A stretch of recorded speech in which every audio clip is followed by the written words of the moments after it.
শুভ সকাল বন্ধুরা, মিষ্টিস ফ্যামিলির আরও একটি নতুন ব্লগে তোমাদের সবাইকে অনেক অনেক ওয়েলকাম। তোমরা যে যেখান থেকে আমার ভিডিও দেখছো, আশা করি সকলেই ভালো আছো আর আমরাও বেশ আছি। তো চলো আজকের ব্লগটি শুরু করি। আজ হলো বৃহস্পতিবার আর এখন ঘড়িতে সময় হচ্ছে সকাল 7:30টার মতো। আর এখন থেকেই তোমাদের সাথে নিয়ে ব্লগটি শুরু করলাম। তোমাদের সবাইকে আমার ব্লগের সঙ্গে থাকার জন্য অনুরোধ রইল। ঘুম থেকে উঠেছি অনেকটাই আগে, প্রায় 6টার দিকে, কিন্তু ব্লগটা না শুরু করা হয়নি, একটু দেরি হয়ে গেলো ব্লগটা শুরু করতে। তো ঘুম থেকে ওঠার পরে ফ্রেশ হয়ে টুকটাক কাজ করলাম আর তারপরে দেখলাম যে ছেলেও না আজকে তাড়াতাড়ি ঘুম থেকে উঠে গেল।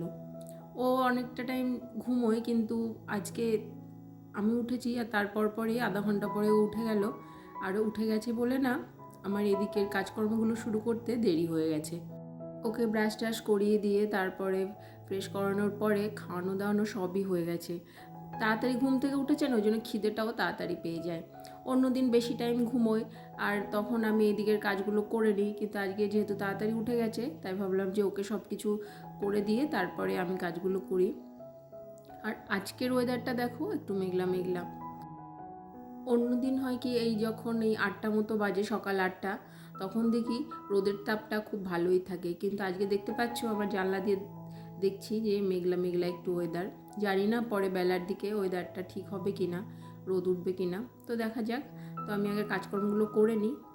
বিছানা টিছানা গোছানো হয়ে গেছে আর এখন ঘরটা ঝাড়ু লাগিয়ে দেবো। আর ঘর ঝাড়ু লাগানোর আগে বিছানা ঝাড়া, তারপরে সোফাটা পরিষ্কার করা, সোফাটাও ঝেড়ে নিয়েছি। আর এখন এই বাসি ঘরটা ঝাড়ু লাগিয়ে দিলে আমার মোটামুটি সকালের দিকে যে বেডরুমের যে কাজকর্মগুলো থাকে এগুলো করা হয়ে যাবে। আমি রান্নাঘরে যাওয়ার আগে সবসময় বেডরুমের এই কাজকর্মগুলো করে তারপরেই কিচেনে যাই। আসলে সকালের দিকে টিফিন বানানোর ঝামেলাটা আর কি, রান্নার দায়িত্বটা টিফিন বানানো, সেটা তো আমার ওপর নেই, ওটা শাশুড়িমাই করেন। ওই জন্য আমি একটু এগুলো করে টোরে তারপরে রান্নাঘরে যাই। তো রান্নাঘরে এসে এখন ভাতটা বসিয়ে দিলাম আর ভাতটা হতে থাকবে আর আমি আমার টিফিনটাও করে নেব। টিফিন বানানো আমার হয়তো বলছি যে ডেলি হয়তো দায়িত্ব নেই আমার ওটা, কিন্তু যেদিন মাঝে মধ্যে একটু অন্য কিছু বানানো হয় তখন আমি বানাই না। এমনিতে নর্মালি রুটি তরকারি আর কি, রুটি ডাল আর ভাজা এগুলো সকালে বাবা মা খায়। ওই ছোটো মা এটা করে নেয়, ডাল আর ভাজাটা আমার প্রতিদিন সকালেই করে নেয়। আর অন্যরা রুটি খায়, কিন্তু আমার না রুটি একদমই ভালো লাগে না, হয়তো শখ করে মাঝে মধ্যে খাই। তো আমি আজকে সকালে খাচ্ছি মুড়ি। মুড়িটা না খাওয়ার আগে ভালো করে জল দিয়ে ধুয়ে নিলাম। মুড়ির মধ্যে তো প্রচুর বালি থাকে, ওই জন্য আমি যখনই সকালে ব্রেকফাস্টে মুড়ি খাই ভালো করে আগে জল দিয়ে ধুয়ে নিই আর তারপরে খাই। আর আজকে মা করেছিল ডাল, ডালটা তো রোজই হয়, আর ভাজার মধ্যে ছিল ভেন্ডি আলু ভাজা। এই ডাল আর ভাজাটা প্রতিদিনই একটু বেশি পরিমাণে করা হয়। সকালে অন্যরা খায়, তারপরে আমি মুড়ি খেলে খাই, আবার দুপুরের জন্য ডাল আর ভাজাটা রাখা হয়। খাওয়া হয়ে গেছে আর এখন আবার রান্না শুরু করব। ভাতটা তো বসিয়ে দিয়েছিলাম, ভাত প্রায় হয়ে গেছে আর এখন মাছটা ভাজছি।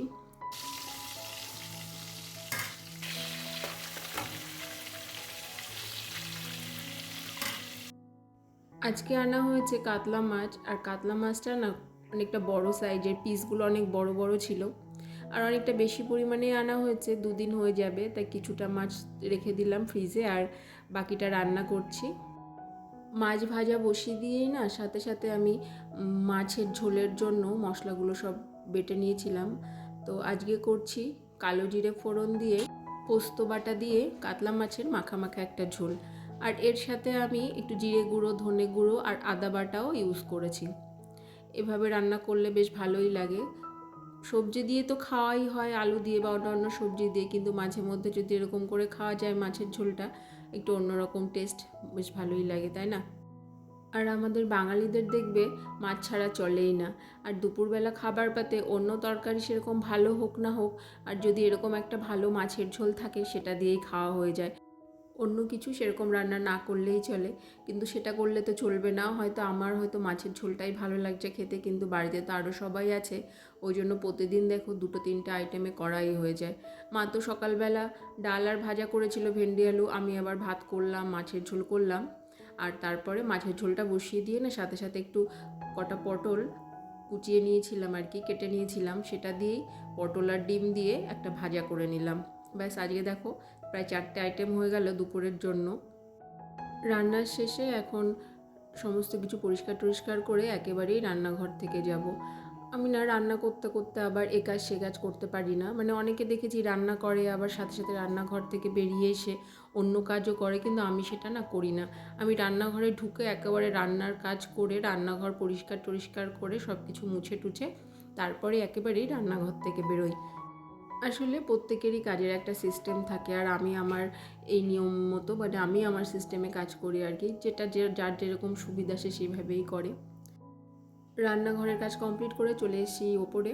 আর ছেলের জন্য একটু মৌসুমী লেবু কেটে দিলাম, আর ও না ড্রয়িং করছিল। আমি যখন ঘরে এসেছি দেখছিলাম যে ড্রয়িং করছিল।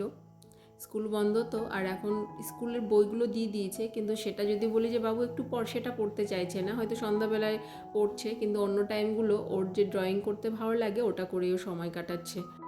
ছেলেকে স্নান করিয়ে দিয়ে তারপরে বললাম যে তুমি নিচে যাও। ও নিচে চলে গেছে, কেননা ও ঘরে থাকলে না একটু কাজ করতে অসুবিধা হয়।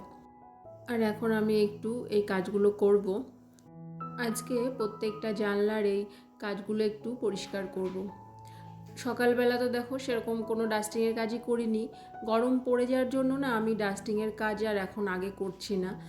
আগেই রান্নাঘরে চলে যাচ্ছি যাতে রান্নাবান্না তাড়াতাড়ি শেষ করে চলে আসতে পারি, নাহলে গরম তো বেশি লাগে যত বেলা বাড়তে থাকে। তো রান্নাবান্নার শেষে চলে আসার পরে এখন ধীরে সুস্থে আস্তে আস্তে এগুলো একটু পরিষ্কার করে নেব। আমরা আমাদের ঘরের ফার্নিচার হয়তো নিয়ম করে প্রায় দিনই ডাস্টিং করি, কিন্তু এই সমস্ত জিনিস পরিষ্কার করার দিকে না খুব একটা নজর যায় না দেখবে। তো আমি চেষ্টা করি মাসে অন্তত একবার এগুলো একটু ভালো করে পরিষ্কার করতে। আর এই যে বারান্দাটা দেখছো, এই বারান্দাটা আমার রাস্তার দিকে, মানে আমার তো একদম রোড সাইডে বাড়ি, তাই জন্য না এই জানলাগুলো না আমি খুব একটা খুলি না, সব সময় বলতে গেলে চলে বন্ধই থাকে। কিন্তু এখান দিয়ে খুব হাওয়া আসে জানো তো, কিন্তু আবার খোলা রাখলে এত ধুলো বালি এই বারান্দায় এসে জমা হয় যে কি বলবো। আর রাস্তার পাশে বাড়ি হওয়ার এই একটা অসুবিধা, প্রচণ্ড নোংরা জমে, তাই এই জানলাগুলো বেশিরভাগ টাইম বন্ধই থাকে।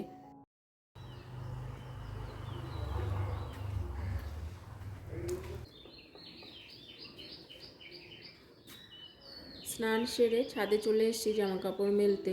তোমাদের বলছিলাম না আজকে সকালের দিক থেকে একটু মেঘলা ছিল, তো এখন দেখো প্রায় 1টা মতো বাজে, কিন্তু রোদের সেরকম তেজ নেই। কিছু জামা কাপড় কাছাকাছি করেছি, ছেলের গেঞ্জি বেশি, এগুলো সব নতুন গেঞ্জি, তো ওকে পরানোর আগে আমি সবসময় এখনও ধুয়ে নিই। এটা ছোটোবেলাকার অভ্যাস, মানে ও যখন ছোট ছিল তখন থেকে এগুলো করতাম। আর দেখো গরম পড়ে গেছে, তাও আমার শীতের জিনিস এখনও কিছু বাকি রয়েছে কেচে ধুয়ে তোলার। তা আজকে একটা চাদর কেচে দিলাম, এটাই বাকি ছিল, আর সবগুলো মোটামুটি তোলা হয়ে গেছে শীতের জিনিস আলমারিতে। ছাদ থেকে নিচে এসে একটু স্কিন কেয়ার করে তারপরে চলে এসেছি ঠাকুর ঘরে। এখন ঠাকুর পুজোটা করে নেব। আজকে তো বৃহস্পতিবার, এই জন্য ঠাকুর ঘরে একটু বেশি সময় লাগে।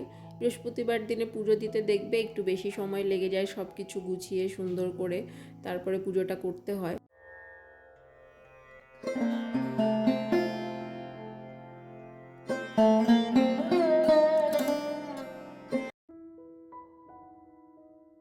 এখন বাজে প্রায় 3:30 মতো, ছেলেকে এখন ঘুম পাড়াবো।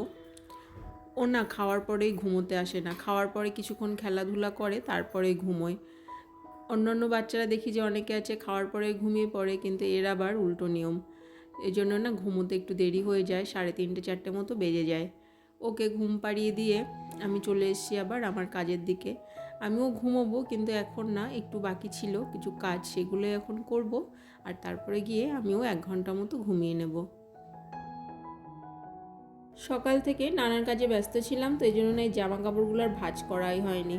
এখানে 2 দিনের জামা কাপড় আছে, 2 দিন ধরে যে জামা কাপড়গুলো কেচেছি তারপর সেগুলো শুকিয়ে গেছে, কিন্তু ভাঁজ করা হয়নি বলে তাই ভাবলাম যে না আজকে এগুলো সব ভাঁজ করে আলমারিতে, মানে যেখানে যেখানে জামা কাপড়গুলো যেটা যেটা থাকে সেটা রেখে দেব। তাই ছেলে ঘুমিয়ে গেছে, তো এখন নিরিবিলি এই কাজটা করতে পারবো। অনেক সময় এমন হয় যে অনেক কাজ বাকি থাকে, তখন কি করি জানো তো, দুপুরে খাওয়া দাওয়ার পর ওকে ঘুম পাড়িয়ে দিয়ে এই যে টাইমটা, এই টাইমটা না ফ্রি টাইম থাকে। এই সময়টা আমার অন্য কোনো কাজ সেরকম থাকে না, তখন এই সমস্ত কাজ মানে যেগুলো এক্সট্রা কাজ আর কি করার থাকে সেগুলোই আমি করি। আর এইভাবেই সকাল থেকে বিকেল পর্যন্ত আমার অনেক ব্যস্ততার মধ্যে দিয়ে কাটে। সেই সকালে দেখো ঘুম থেকে উঠেছি, তারপর এখন বাজে প্রায় 4টে মতো। এই সময়টা আমার কাজের মধ্যে দিয়ে যে কিভাবে কেটে গেছে বুঝতেই পারিনি। তো এখন আমি একটু ঘুমোবো। এই 1 ঘন্টার মতো ঘুম আমার না অনেকটা এনার্জি দেয়। অনেকে বলে দুপুরে ঘুমোনো ভালো না, কিন্তু আমার এই ঘুমটা না হলে চলে না। তা এখন ঘুমোতে যাব, আর তার আগে ঘরের সব জানলা টালনাগুলো বন্ধ করে দিচ্ছি, নাহলে আবার মশা ঢুকে যায়। আর ভীষণ মশা আমার বাড়ির আশেপাশে। তো চলো বন্ধুরা, আজকের মতো ভিডিওটি তোমাদের সঙ্গে এই পর্যন্ত শেয়ার করলাম। আশা করছি তোমাদের ভালো লেগেছে। তোমরা সবাই ভালো থেকো, সুস্থ থেকো। দেখা হবে আবার নেক্সট ব্লগে।